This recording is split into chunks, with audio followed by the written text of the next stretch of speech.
রাজধানীর পল্লবীতে ৮ বছরের শিশু রামিসা ধর্ষণ ও হত্যার মামলার দায়ে ফাঁসির দণ্ডপ্রাপ্ত আসামি সোহেল রানা ও স্বপ্না আক্তারের ডেথ রেফারেন্স সহ পূর্ণাঙ্গ রায়ের ৭২ পৃষ্ঠার নথি হাইকোর্টে পৌঁছেছে।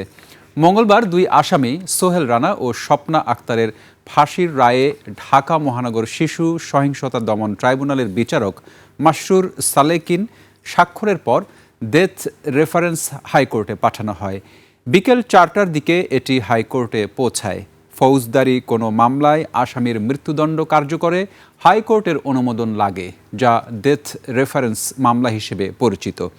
এর আগে গত ৭ জুন রাজধানীর পল্লবীতে ৮ বছরের শিশু রামিসা ধর্ষণ ও হত্যার দায়ে আসামি সোহেল রানা ও স্বপ্না আক্তারের ফাঁসির রায় ঘোষণা করেন আদালত।